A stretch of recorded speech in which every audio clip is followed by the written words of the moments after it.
Hari Raya Idul Fitri menjadi hari yang paling ditunggu umat Islam usai menjalankan ibadah puasa selama 1 bulan. Tak ayal, sejumlah kegiatan pun menghiasi perayaan Lebaran. Salah satunya dengan menyantap beragam makanan bersama keluarga. Namun siapa sangka, momen Lebaran justru dinodai sejumlah oknum pedagang daging sapi yang mencoba mencari keuntungan dengan cara yang tidak terpuji.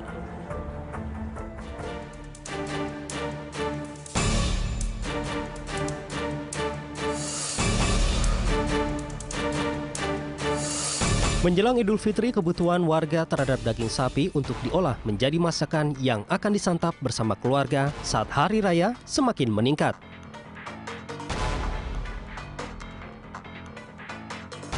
Namun kondisi ini, terlebih saat Lebaran Idul Fitri dirayakan di tengah keprihatinan akibat wabah corona, justru dimanfaatkan sejumlah oknum pedagang nakal untuk meraup keuntungan sebesar-besarnya.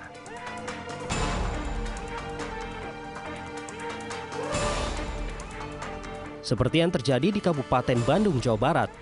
Warga digegerkan dengan beredarnya daging sapi palsu.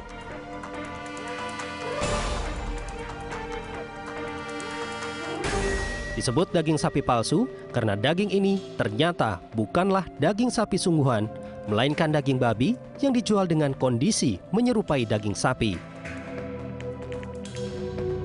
Tak tanggung-tanggung, komplotan yang terdiri dari 4 orang ini sudah menjual sekitar 63 ton daging babi yang disulap menjadi daging sapi dalam 1 tahun terakhir di sejumlah pasar di kawasan Kabupaten Bandung, Jawa Barat. Keempat pelaku berbagi tugas dalam melancarkan aksinya. Tersangka bernama Paino dan Turyadi selaku pengepul daging babi di Pasar Banjaran. Sedangkan Andri dan Asep menjadi pengecer di Pasar Bale Endah dan Majalaya. Agar aksinya berjalan mulus, keempat pelaku kemudian mencampur daging babi dengan bahan kimia berbahaya, sehingga tampilan fisiknya bisa menyerupai daging sapi.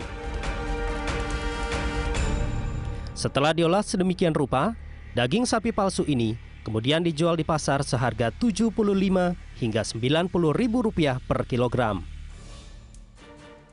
Harganya jelas jauh lebih murah dibandingkan dengan daging sapi, yang harganya bisa mencapai lebih dari Rp100.000 per kilogram. Kepada polisi, pelaku mengaku mendapat pasokan daging babi ini dari Solo, Jawa Tengah, seharga Rp45.000 per kilogram. Kira-kira seperti itu.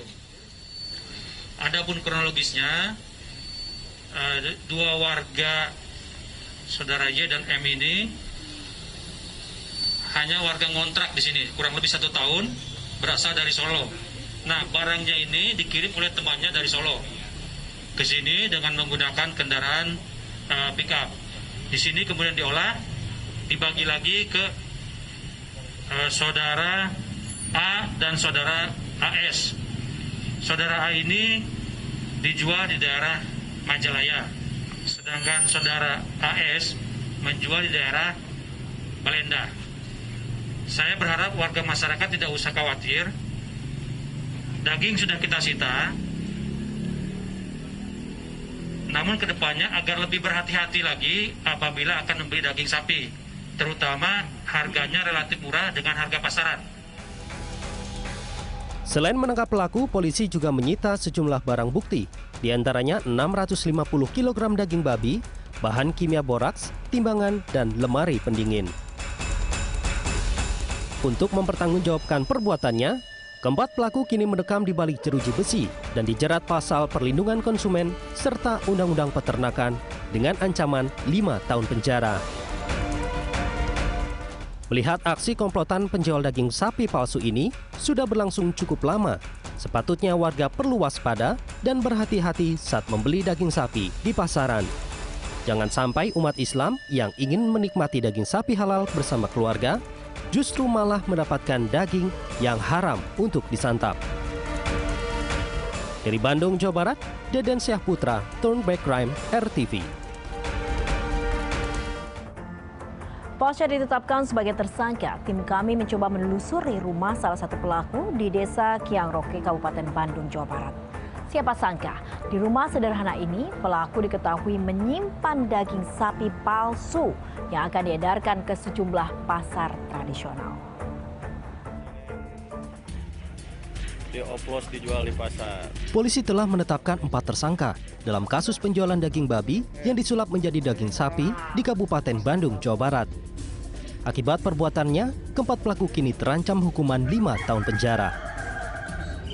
Pasca penangkapan 4 pelaku, kami pun mendatangi rumah salah satu pelaku bernama Paino di Desa Kiangroke, Kecamatan Banjaran, Kabupaten Bandung.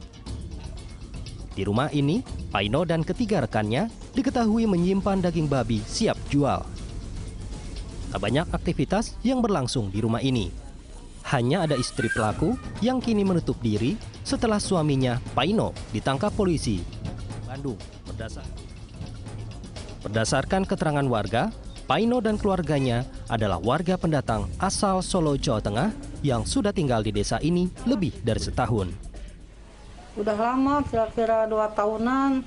Tapi itunya mah selama dagingnya daging sapi beku ya sama daging ayam. Emang itu menjualnya itu dengan harga normal tuh mungkin setahu ibu? Harganya di bawah. Di bawah pasaran ya? Di bawah pasaran ya. Kalau jualnya itu emang di rumah gitu Bu atau diantarin juga? Diantarin ke sini kayaknya.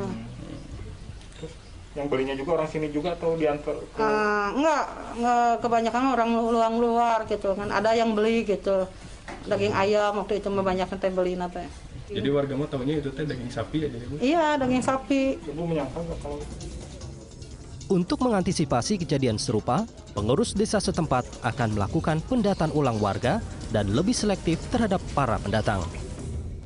Nah, saya udah menginstruksikan kepada RT RW untuk mendata para pengusaha, upaya utamanya yaitu adalah para pendatang yang kontrak-kontrak itu untuk selektif melakukan pendataan di bidang usaha.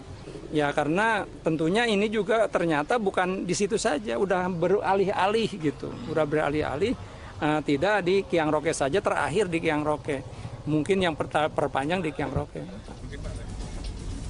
Agar tidak terkecoh, kepala desa juga mengimbau warganya untuk membeli daging sapi di kios-kios penjual daging terpercaya di wilayahnya. Selain itu, warga juga diminta tidak tergiur dengan harga daging sapi yang dijual di bawah harga pasaran. Pengakuan 4 pelaku yang menerima pasokan daging babi dari Kota Solo, Jawa Tengah membuat Dinas Peternakan, Ketahanan Pangan, dan Perikanan Kota Solo angkat bicara. Menurut PLT Kepala Dispertan Kota Solo, daging babi yang dijual ke 4 pelaku di Bandung, Jawa Barat bukan berasal dari wilayahnya. Tentang oknum yang dikatakan Wong Solo atau dikatakan Solo, sungguhnya itu Solo Raya. Bisa juga oknum itu asalnya dari kota, dari daerah lain, begitu Karanganyar atau daerah lain, sehingga mereka melakukan aktivitas ke Bandung yang mengaku sebagai orang Solo. Kepala Dispertan Kota Solo juga memastikan pihaknya akan terus melakukan pemantauan dan pengawasan kepada 18 penjual daging babi yang sudah tercatat di instansinya. Dari Bandung, Jawa Barat dan Solo, Jawa Tengah, Deden Syahputra dan Joani Agusti, Turnback Crime RTV.